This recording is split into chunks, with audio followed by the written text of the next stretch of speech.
এই পৃথিবীর প্রত্যেকটা মানুষের একদিন মৃত্যু করবে।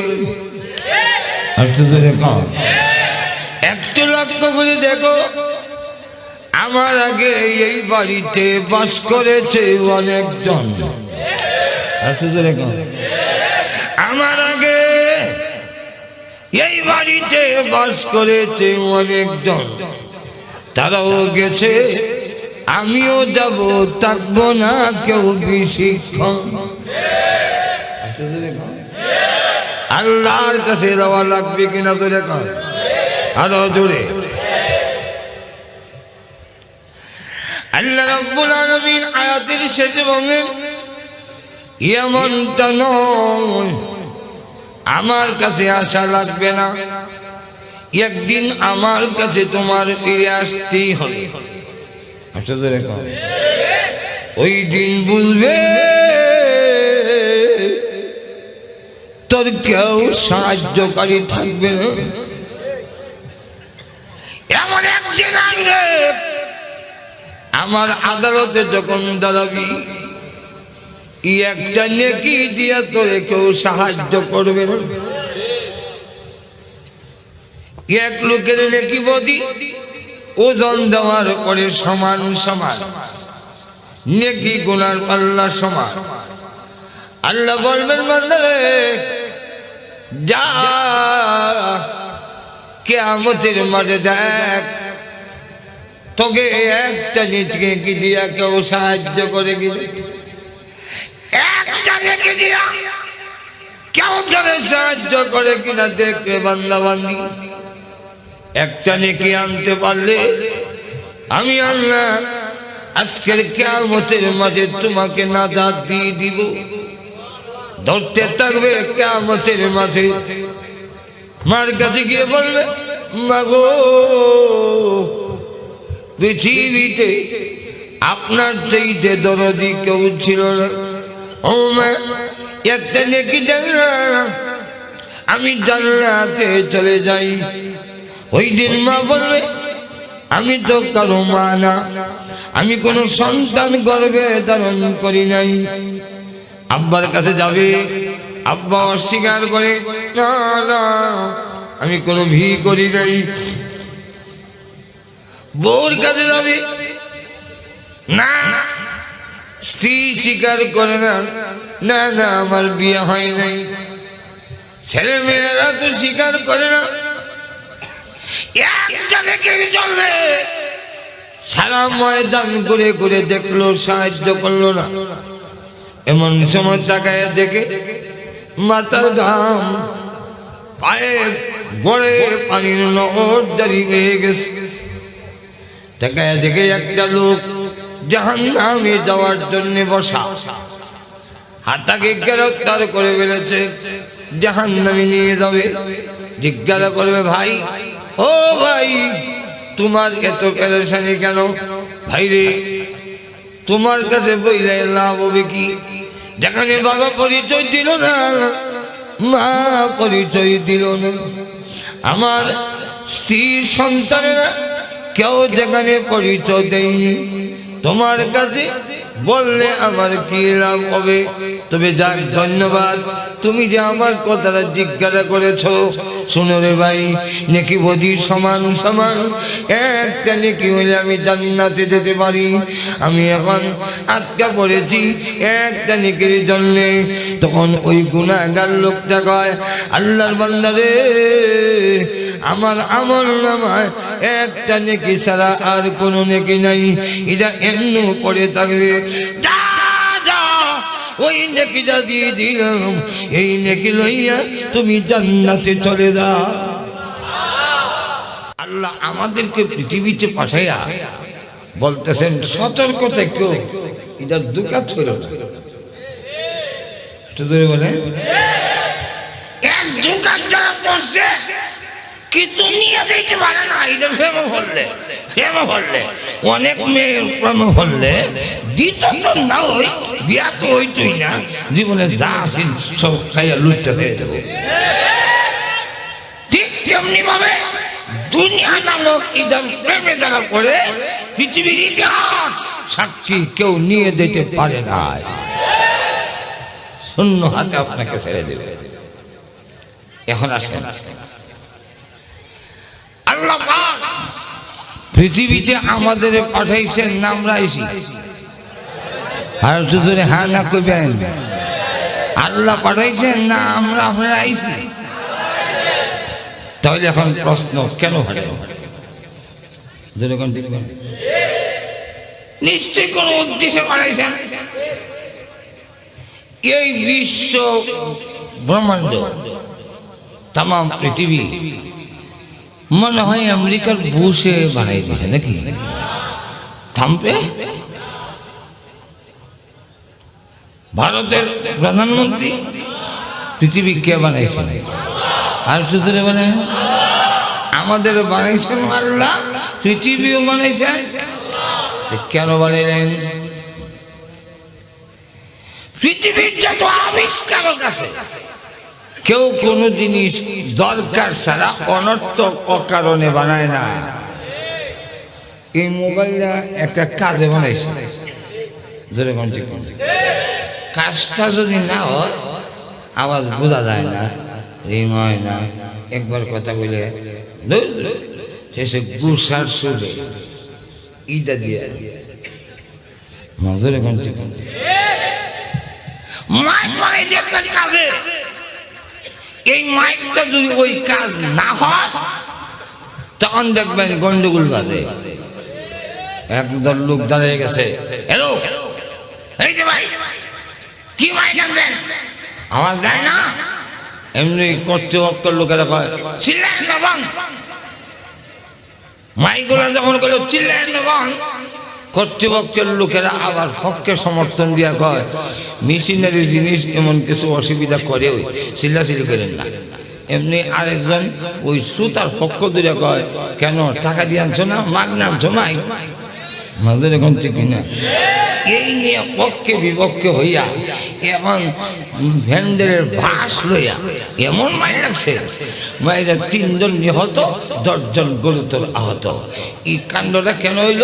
চেয়ারম্যান সাহেবের কাছে গেল বিচার, চেয়ারম্যান সাহেব কেন নিহত হইল, কেন আহত হইল? কারণ গিয়া দেখে মাইকটা যেই কাজের জন্য বানাইছেন এই কাজ হয় নাই।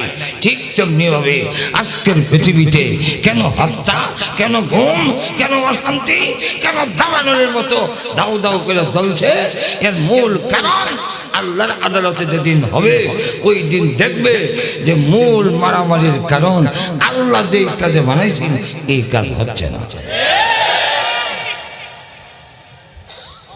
কাদের জন্য? আল্লাহ রাব্বুল আলামিন আপনি আমাকে কেন বানাইলেন? আল্লাহ পাক নিজে বলেন আমার তেলাওয়াতকৃত বান্দা বান্দিরে আফা হাসিবতুম আন্নামা খালাকনাকুম আবাসা ওয়া নাতাক্কা, কারণে আমি আল্লাহ তোমাদের বানাই নাই। আপনি জোরে কন, আরো জোরে। তাহলে প্রশ্ন মাবুদ কেন তুমি বানাইছো? একটা কাজের জন্য বানাইছি, জোরে কোন ঠিক কিনা? প্রভু কি কাজের জন্য বানাইছো? আল্লাহ ডাকতে বলেন কোরআনে ওয়ামা খালাকুতুল জিন্না ওয়াল ইনসা ইল্লা লিয়াবুদুন।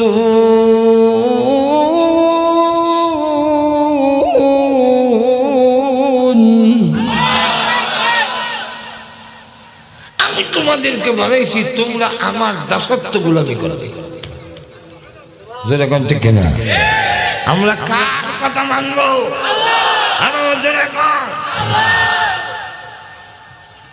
আল্লাহ ছাড়া কারো কথা মানবো না। এখন আপনার প্রশ্ন হইতে পারে তাহলে কি মার কথা মানবো না, বাবার কথা মানবো না, উস্তাদের কথা মানতাম না, পীরের কথা মানবো না? যেরকম ঠিক কিনা? আল্লাহ রসুল ব্যাখ্যা দিয়ে বলে, রসুল ব্যাখ্যা দিয়ে লা তাআতা লিমাখলুকিন ফি মাসিয়াতিল খালিক। আল্লাহকে অসন্তুষ্ট করে পৃথিবীর অন্য কারো কথা মানা যাবে না। আমার মা আমাকে যদি বলে ছেলে ইসলাম ছেড়ে দিবি, মার কথা মানবো? আমার বাবা যদি কয় তুই মাজারও গিয়া সাজদা দিবে, কারণ আমিও এটা করি তুইও করবি, আর মানবে? বলে পীর সাহেব যদি বলে রে মুরিদ শুধু তুই মুরিদ না, তোর বউ তো আমার কাছে মুরিদ হয়েছে, নাউজুবিল্লাহ কি মুরিদ হয় না? মুরিদ তো ঠিকই আছে, নাউজুবিল্লাহ কি আছে? মুরিদ তো ঠিকই আছে, কিন্তু ফিরে কি করে এবার শুনেন, তোর বউ যদি আমার সামনে না আসে কিয়ামতের দিন আমি কেমনে চিন্তা করেন কত বড় বদমাইশ। কিয়ামতের দিন তোর বউরে চিন্তাম কেমনে, আর সুপারিশ করবো কেমনে? তোর বউরে কষ্ট না গেলে আমার সামনে আইতো, যদি এমন কথা বলে ফির সাহেবের কথা মাইনা বউরে নিয়া ফিরের ভাও তেল দিবার লেগে দিবেনি।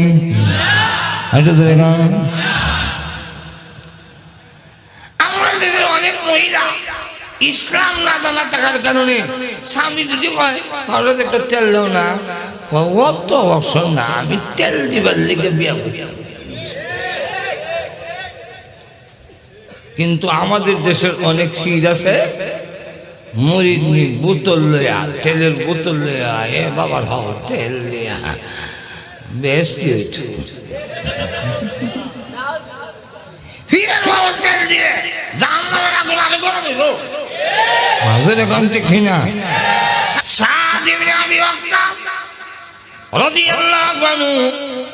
ইসলাম ধর্ম গ্রহণ করেছেন, নবীর দরবারে আনাগোনা করে মাটিকে বলে সাজরে তুই নাকি মুহাম্মাদের দরবারে যাস, আমা যাই। মা হুকুম দেয় তুই মুহাম্মাদের দরবার ছেড়ে দিতে হবে। ছেলে যার মা শুধু আমার বাড়ি কেন, তাম পৃথিবী যদি আমার ছেড়ে দিতে হয় ছাড়তে রাজি আছি, তথাপি এক মুহূর্তের জন্য আমি বিশ্ব নবীর দরবার ছাড়তে পারবো না। মা কো কি জাদু করলো রে পুত্র? ঠিক আছে খানা পিনা বন্ধ করলো, খানা পিনা যতদিন পর্যন্ত তুই ফিরে নাইবি খাবো না, পানও করবো, অনশন ধর্ম। একদিন দুই দিন তিন দিন মা মরণ করলো, আমার কারণে যদি আমার মা মারা যায় তাহলে কত বড় একটা আমি সাপের মুখে যেরকম ঠিক না, চতুর্দিকে লোকেরা বদনাম করে আর কয় সাত কেমন ছেলে দেখো, মা মারা যায় এরপরও হে দল ছাড়তে জানি না, এই যে দলের বিষয়। সাত কয় মাবুদ কি করি, কোনো বিধান যে জানি না, নিজে নিজে সিদ্ধান্ত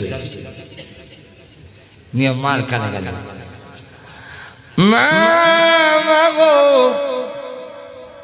আমি আল্লাহ নবীর দরবার ছেড়ে না দেওয়ার কারণে আপনি যদি না খাইয়া মরেন, সিস্টেম যদি তাকে আল্লাহ যদি আপনাকে আবার পাঠায়, আবারও না খাইয়া মরেন, আবার যদি আল্লাহ পাঠায়, আবারও যদি মরেন, ও আমার 100বার যদি আপনার মরণ হয়, তথাপি একটি মুহূর্তের জন্য আমি নবীদের দরবার ছাড়তে পারবো না। মা কয় আমি ভাবলাম কি আর হে কইলে তো বোঝা যায় আমি মরলো ছাড়তে না। এই তোমরা কে কই আসো গো, খাওন দাও, খাই নাই। নবীজির দরবারে যেতে না যেতে আল্লাহ পাক আয়াত নাজিল করলেন। সাদের এই কার্যক্রমকে সমর্থন করে আয়াত নাজিল করলেন। নবীজি ডাকতে বলেন, সাদ রে, আজ তুমি যে পরীক্ষায় উত্তীর্ণ হয়েছ, মা ছাড়তে রাজি, আল্লাহ নবী ছাড়তে রাজি না। এই কারণে আল্লাহ খুশি হইয়া আয়াত নাজিল করেছেন। আর আমি মুহাম্মদ খুশি হইয়া বলতে চাই, সাহাবীরা এসে বলে, ফাদাকা আবি ও মাম্মি, ও মুহাম্মদ আপনার জন্য আমার মা বাবা কুরবানি হোক। সাহাবীরা আজ আমি উল্টা বলতে চাই, ফাদাকা আবি ও মাম্মি, তোর মতো সাহাবীর জন্য আমি মুহাম্মদের মা বাপ কুরবানি হয়ে যা, আমার মা বাপ তোর জন্য কুরবানি হোক। তাহলে এক কথা, আল্লাহ ছাড়া অন্য কারো কথা মানা যাবে না।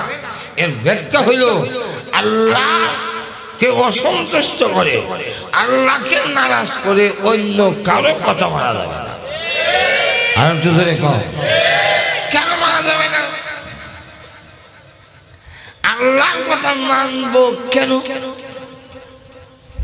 এই কেন জবাব হইল, প্রথম নম্বর জবাব, তোমারে বানাইছে কে?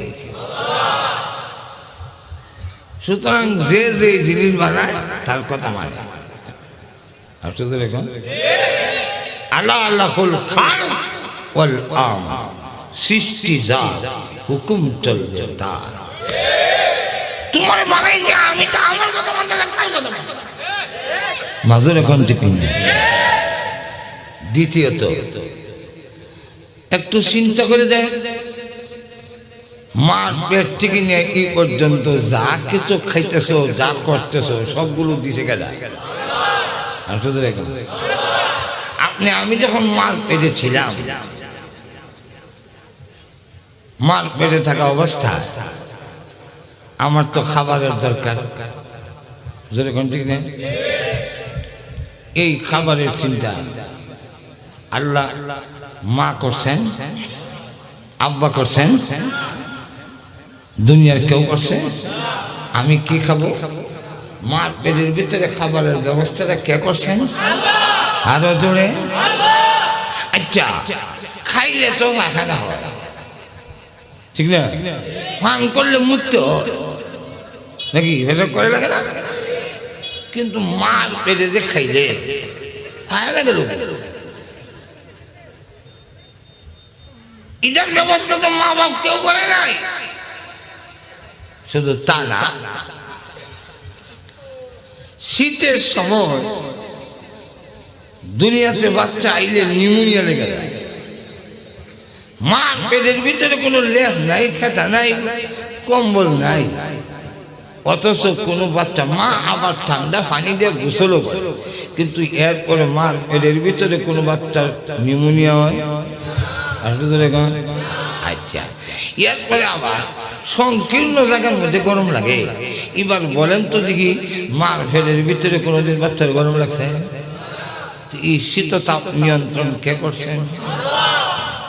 আচ্ছা, আপনি পৃথিবীতে আইতাছেন, মাশাআল্লাহ, জানুয়ারির 15 তারিখ আপনার ছেলে আইবে,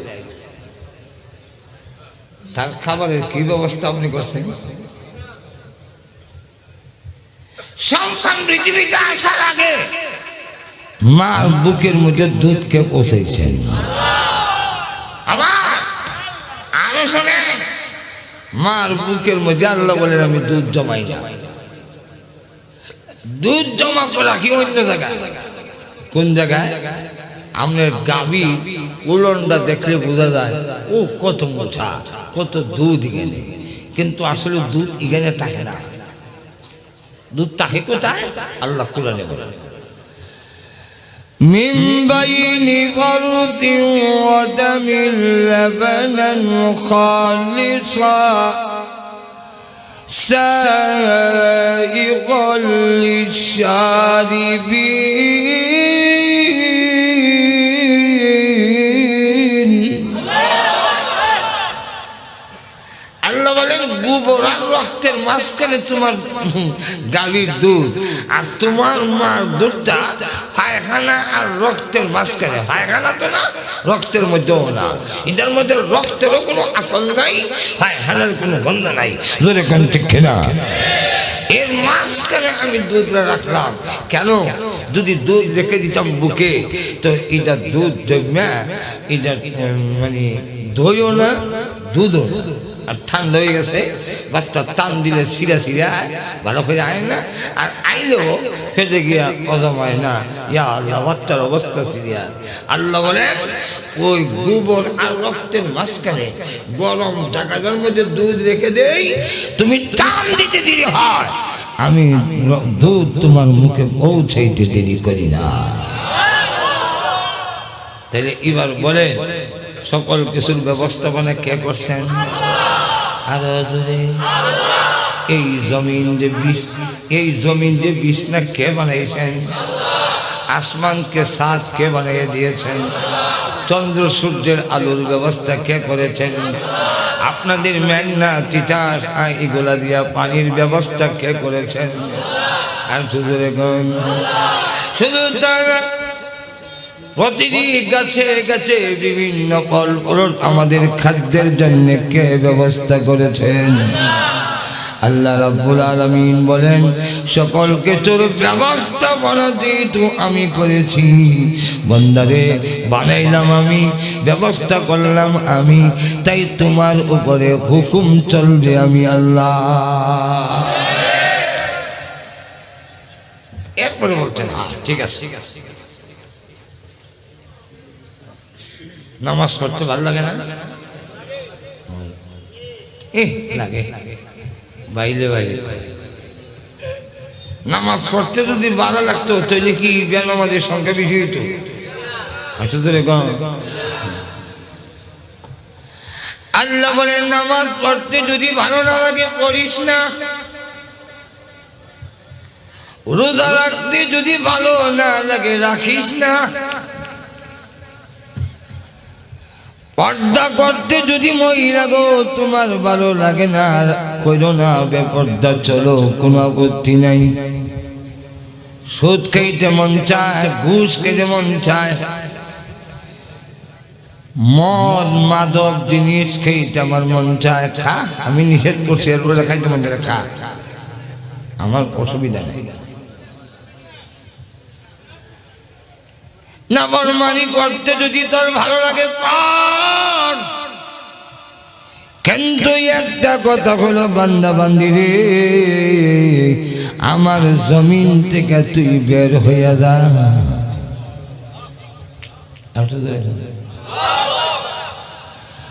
ইয়া মা'শারাল জিন্নি ওয়াল ইনসি ইন ইসতাতা'তুম أَتَنفُذُوا مِنْ أَقْطَارِ السَّمَاوَاتِ وَالْأَرْضِ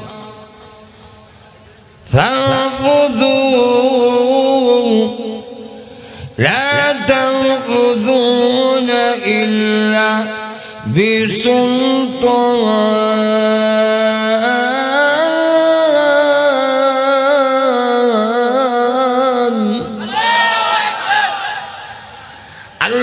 দিন গোষ্ঠী মানব গোষ্ঠী তোমরা ইবাদত করতে আমার বিধান মানতে ভালো লাগে না, তাহলে শক্তি সামর্থ্য থাকলে বের হয়ে যাও, আমার আকাশের জমিনের সীমানা পাড়ি দিয়ে বের হও, বেরাও। কিন্তু আল্লাহ আবার বলেন লা তানফুযুনা ইল্লা বিসুলতান। আমার এই কথা শুনে যদি গাছটি কুটি লইয়া রেডি হও, তুমি যাইবা বের হইয়া বাংলাদেশ ছেড়ে বের হয়ে যাবো, সাবধান বেরিস না। বলি কেন? লা তানফুযুনা ইল্লা বিসুলতান, আমি আল্লাহর রাজত্ব ছাড়া তোর পা রাখবার কোনো জায়গা এই পৃথিবীতে। আর তো চতুর্দিকে আসমান, কই যাবা ওসমান? এখন প্রশ্ন হইল, যদি বের হতে পারি না তো আল্লাহ রাব্বুল আলামিন এমন একটা হুকুম আমাদের দিলেন কেমনে? আল্লাহ যখন জানেন হাত জানাতে কেন জবাব দিব? জবাব দিতাম না। আল্লাহ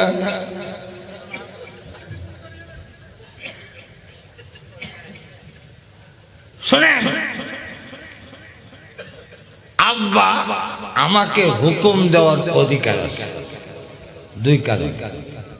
এক কারণ হইল আমার জন্ম দিছে, আর এক কারণ হইল আমার খাওয়াইয়া বড় করছে। আপনার ছেলে যদি কই দোকানে ভাত লেগে দেয়, আমার দোকানে ভাত লেগে দিয়েছেন, আপনার ছেলে আমার করবো আমি কি তো আপনার গোলাম না? এইটা হ্যাঁ, আমার অর্ডার দেন কেন? আমার দোকানে ভাত নিতাম। আপনার ছেলেকে যে আমি বলি আমার ক্ষেতের লাইনটা কাইটটা ঠিক রাখি, একটু কাইটটা সাইজ করে দিও তো, বাবা আমি কিন্তু আমার সাহস এখন ঠিক নেই। কিন্তু আব্বার তো অধিকার আছে, যখন আছে কিনা। আব্বা যখন হুকুম দিল, কেড়ে গেল ওই ক্ষেতের আইনটা ক্ষেতটা ঠিক করিস, কালকে ক্ষেতটার মধ্যে ধান লাগাইতাম, আর দোকানে ভাত নিয়ে যায়, গরুরে গাছ দিস, ছাগলরে ফাঁকা দিস, আমি একটু ঢাকা যাই। কতদিন না আব্বা বের হওয়ার পরে ছেলে জুতা মোজা চশমা লাগাই গেছে গেছি। আব্বা বাড়িতে এসে 5টা আইসা দেখে ছেলে বাড়ি। এবার বলেন আব্বা খুব খুশি হইব না?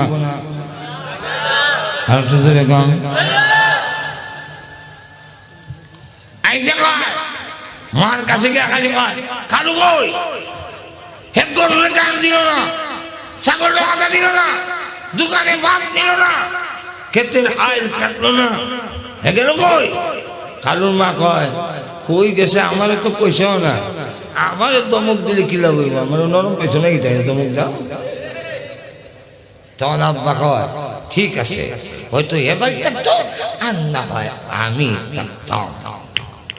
এরকম গরু ফেরু লোকের আমার কথা বুঝে না মনে না, তো বুঝলে কিছু হ্যাঁ না এরকম কয়নি আব্বা।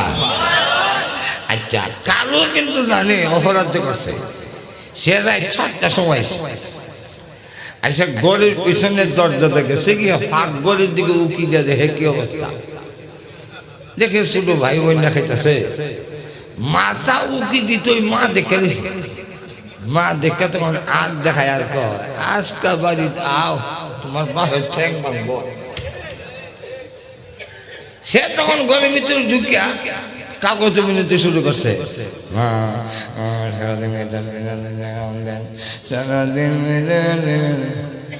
মা মনে করলো ওর বাপ এখন যে রাগ খাইলো মাথা হরিয়া, আচ্ছা খাই রাগ করে খাইতে বসে আল্লাহর কি মর্জি আব্বু বুড়া ভাগ করে গেছে, গিয়া দেখে কালু খাইতেছে।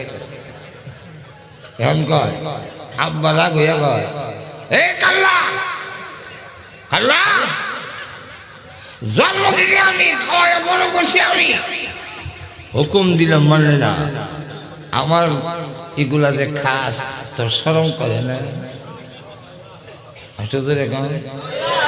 আল্লাহ জানতে বলে ও বান্দা বান্দিরা,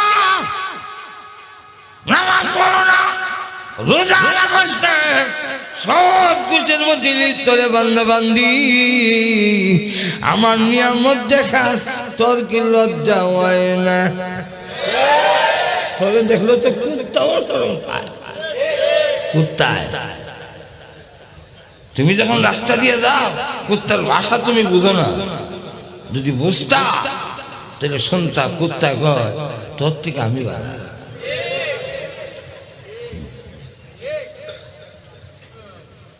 অসুবিধা লাগতেছে, কিচ্ছা কাহিনী বাজ না এলে কিচ্ছা কাহিনী ভাল লাগে, অসুবিধা লাগতেছে।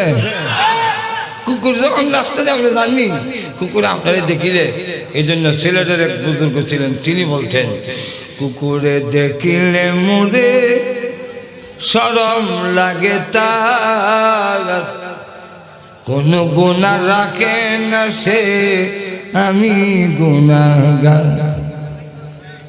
হুজুরে গান কুত্তা কয় খালো এই লাল্লা,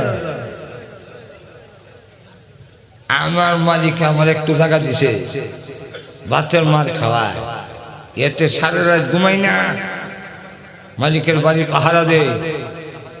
আর তোমার যে আল্লাহ বানাইলো, যে আল্লাহ খাওয়ায়, তার কথা যে তুমি মানো না, তাহলে তো তুমি আমার চাইতে আরো বেশি নিমক খারাপ। আচ্ছা যা তো ভালো লাগতে হয়, যেই ছেলে আমার কথা মানে না, এ আমার বাড়িতে তখনের কোনো অধিকার নাই। এবার আপনারাই জবাব দেন, আব্বা যে বলছে বের হও, আসলে কি বের হওয়ার জন্যই বলছেন?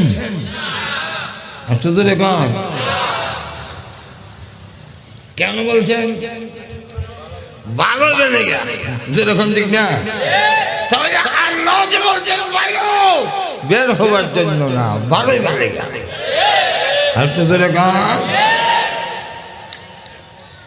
এখন ছেলে ভালোই বাংলা, এটা আমাদের ব্রাহ্মণবাড়ির ভাষায় কয় ঘাউরা, ঘাড় কাটা।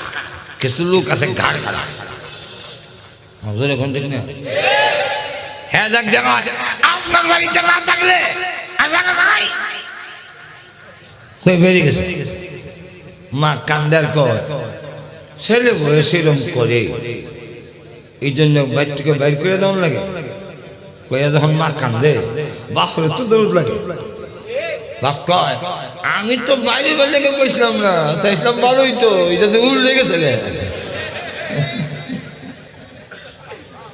আচ্ছা দেখি কটা দেখা দাও, হান্দাবিটা দাও আর সাথীটা দাও, যাই দেখি কই রাস্তার মধ্যে গিয়ে গরিব স্ট্যান্ড গিয়া কই যাবো।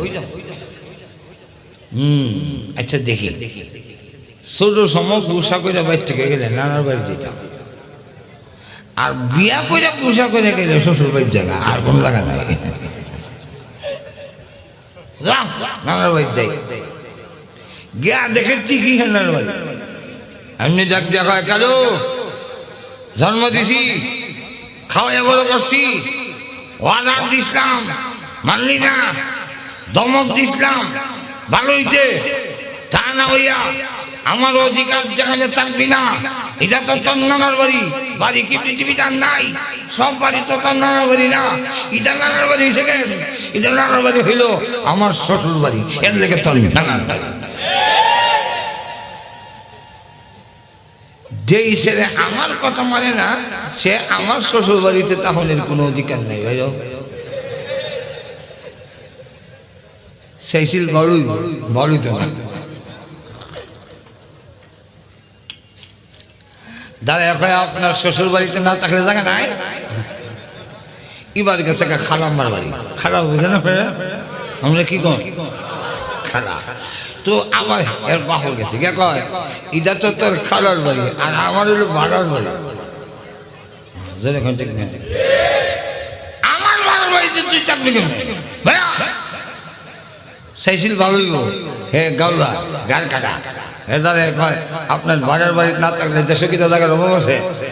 এবার গেছে পুকুর বাড়ি, আগ বসে না ফিরছে, আর আগ গেছে বোনের বাড়ি, ব্লাড সম্পর্ক। এখন বোনের বাড়ি গিয়ে কয়, কালু রে জন্ম দিলাম, খাওয়াই বড় করলাম, হুকুম দিলাম মানলে না, ধমক দিছিলাম ঠিক হইবে লেগা, তা না কইরা আমার অধিকার যেখানে থাকবে না, এটা তো তোর পুকুর বাড়ি আর আমার যে বোনের বাড়ি, তুই আমার বোনের বাড়ি থাকবে। এবার তার কিছু খবর হয়েছে, এমনি কয় হ্যাঁ কি তারে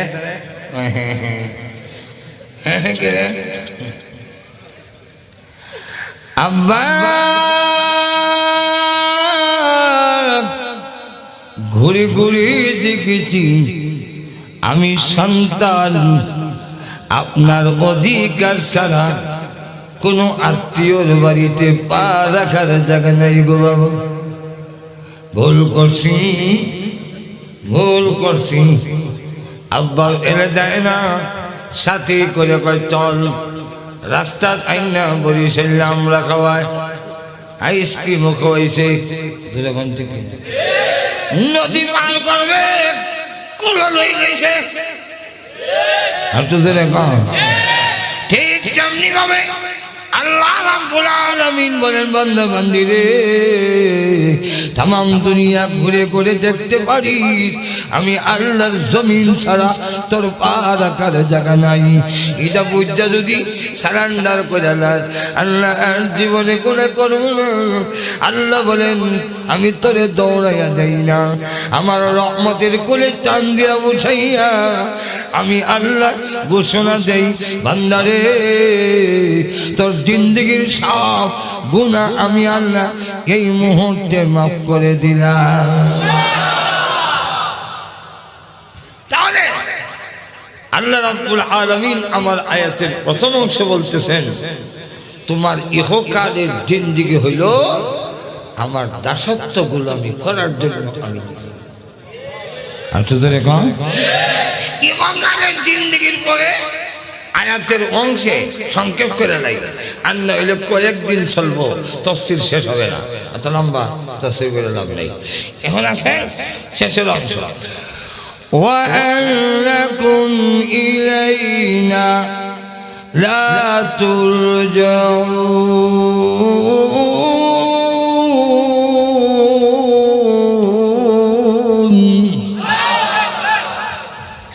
হে বান্দা বান্দীরা, সারা জীবন ভর নাফরমানি করলে আমার কথা মানলি না, এই কারণে মনে করিস না আমি তোরে পাবো না। এই পৃথিবীর প্রত্যেকটা মানুষের একদিন মৃত্যু করবে। একটু লক্ষ্য করে দেখো, আমার আগে এই বাড়িতে বাস করেছে অনেকজন, আমার আগে এই বাড়িতে বাস করেছে অনেকজন, তারাও গেছে আমিও যাব, থাকবো না কেউ বেশিক্ষণ।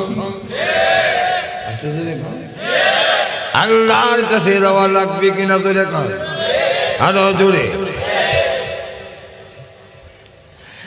আল্লাহ রাব্বুল আলামিন আয়াতের শেষে বলেন এমনটা নয় আমার কাছে আসা লাগবে না, একদিন আমার কাছে তোমার ফিরে আসতেই হবে।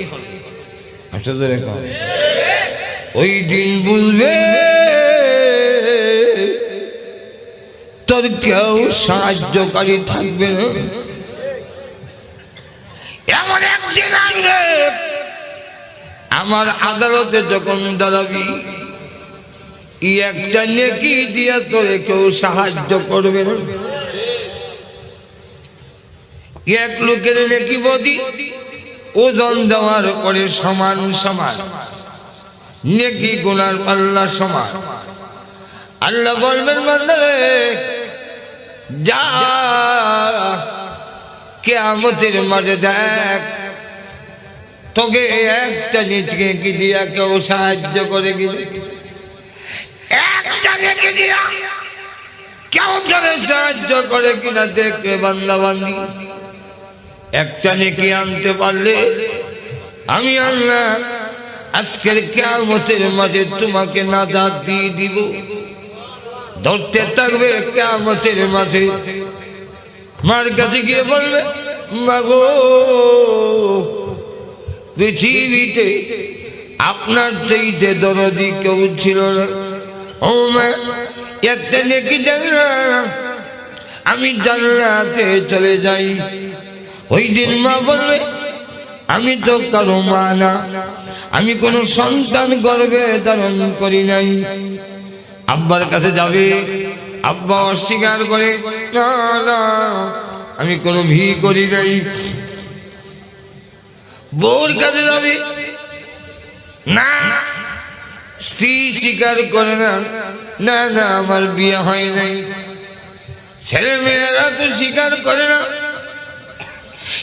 একটা নেকির জন্য সারা ময়দান ঘুরে ঘুরে দেখলো, সাহায্য করলো না। এমন সময় তাকায় দেখে মাথার ঘাম পায়ে গড়ে পানির নহর দাঁড়িয়ে হয়ে গেছে। তাকায় দেখে একটা লোক জাহান্নামে যাওয়ার জন্য বসা, হাতাকে গ্রেফতার করে ফেলেছে, জাহান্নামে নিয়ে যাবে। জিজ্ঞাসা করবে, ভাই ও ভাই, তোমার এত পেরেশানি কেন? ভাই রে, তোমার কাছে বইলে লাভ হবে কি? যেখানে বাবা পরিচয় দিল না, মা পরিচয় দিল না, আমার স্ত্রী সন্তানেরা কেউ যেখানে পরিচয় দেয়নি, তোমার কাছে বললে আমার কি লাভ হবে? তবে যাক, ধন্যবাদ, তুমি যে আমার কথাটা জিজ্ঞাসা করেছ। শুনো রে ভাই, নেকি বদি সমান সমান, একটা নেকি হলে আমি জান্নাতে যেতে পারি। আমি এখন আটকা পড়েছি একটা নেকির জন্যে। তখন ওই গুনাহগার লোকটা কয়, আল্লাহর বান্দা রে, আমার আমল নামায় একটা নেকি ছাড়া আর কোনো নেকি নাই, এটা এমনি পড়ে থাকবে। ওই নেকিটা দিয়ে দিলাম, এই নেকি লইয়া তুমি জান্নাতে চলে যাও। এখন তো একটা নেকি ভাই কেমন খুশি, জান্নাতে যেতে পারবে। আল্লাহ এই নেকি আনছে। আল্লাহ বলেন, করছি কেন, তোর কে দিল? আল্লাহ জানেন না? কিন্তু আল্লাহর ইচ্ছা হইল নিয়মে জান্নাতে যেতে পারে না। নিয়ম কি? নিয়ম হইল নেকের পাল্লা ভারী হইতে হবে, গুনার পাল্লা পাতলা হইতে হবে, তখন যাবে জান্নাতে। একটা নেকি দিয়া তো নেকের পাল্লা ভারী হবে কিভাবে? কিন্তু হ্যাঁ, এই নেকিটা এমন একটা নেকি, যেই নেকির কারণে আল্লাহ পাক অত্যন্ত সন্তুষ্ট। আল্লাহর ইচ্ছা হইল এই একটা নেকি দিয়েই হ্যাঁ জান্নাত যাবে। কিন্তু নিয়মে দিতে পারে না, একটা ফ্যাস লাগাইতে হয়। তাই এই নেকিটা কোন কোন নেকি এমন আছে, যেমন একটা এক্সাম্পল দেই, আমাদের এখানে ওলামায়ে কেরাম তো আরো বাস করে গেছে, বুঝছেন না?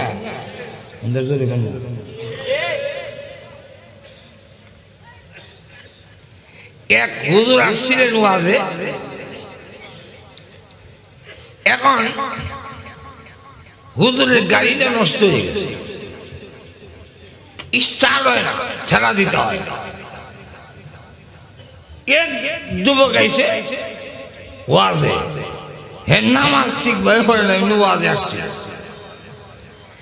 যখন ওয়াজে আসছে যাইবার সময় দেখে হুজুর খারাপ, গাড়ি নষ্ট। হুজুর কি গাড়িটা নষ্ট? এই যুবক কয়, জীবনে মন্ত্রী হইল গাড়ি ছেড়ে যায়, এটা অপমান। আর গাড়ি চালা যে কি মেহনত যে ঠেলছে বুঝে। কিন্তু একজন নাইবে নবী, একজন আলেম আটকে পড়ে থাকবে? যাই নজর, আল্লাহ এবং তার রাসূলের সম্মানে আপনার গাড়িটা ছেড়ে দিয়ে ওয়াকশপ দিয়ে এখান থেকে চালা শুরু করছে। করে গৌরীপুর বাস স্ট্যান্ডের হিসেবে ওয়াকশপ নিয়ে দিয়েছে, মাথার গাম পায়ে পড়ছে। ওই নেকিটা আল্লাহর কাছে পছন্দ লেগে বসে। এমন ইয়ার তো আর নাম হলো নাই, ভালো করে রোজাও নাই, জান্নাত যাবে কেমনে? এমন ওই একটা নেকি যে সাইডে ফিরে রয়েছে। আল্লাহ বলেন, তুই যে আমার আলেমকে সম্মান করলি, তুই যে একজন আলেমকে ইজ্জত দিছিলে, এটা আমার কাছে বড় পছন্দ লেগেছে। তাই আমি একটা ব্যবস্থা করবো জান্নাতে যাওয়ার, এমনি যেতে পারবি না। এখন ওই নেকিটা এক সাইডে ইদার দিয়ে দিছে ওই লোকটারে। এখন আল্লাহকে হেল্প দেন, ওই দেখেন কেমনে দেয় জান্নাত। তোরা আমার নামে কি পরিমাণ নাকি একটাই মানুষের 1 বিঘা জমি আছে, ইরিম মসজিদ মাদ্রাসা দেয় একটা নাকি। ওই তুই যে দেয়া দিলি পাল্লা, চিন্তা করে দেখছি আমরা তো জাহান্নামে যাবো, আর ইটা দিয়ে কোনোদিন ব্যস্ত হয়ে যেত। তা আমি যখন যাইতে ব্যস্ত যাইতে পারবই না, আর এই নিয়ে কিনা কোনো কাজে লাগবে না। যে তোমার বন্দার যে কষ্ট দেখলাম, মাথার ঘাম পায়ে পড়ে যেতেছে, হায় হায় কাঁদতেছে, তার কষ্ট দেখে আমার মায়ে লেগে গেছে। এর লেগে আল্লাহ দয়া মায়ের ভিত্তি করিয়া তোমার সন্তুষ্টর জন্য কথা আল্লাহর এক বন্ধ আমি দিয়া দিছি। আল্লাহ বলেন আমার দয়া মায়ার সামান্য কিঞ্চিত মাত্র তোরে দিলাম, এতে যদি তুই আরেক বন্দার কষ্ট দেখে মায়া লাগে, আর আমি রহমানুর রহিম, আমার কি তোর কষ্ট দেখে মায়া লাগে না?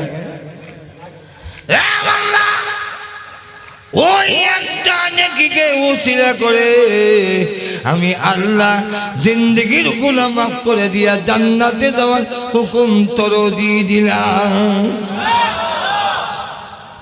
আল্লাহ বলে একদিন আমার দরবারে হাজির হইতে হবে, সেখানে জীবনের সবকিছুর হিসাব তোমার দিতে হবে।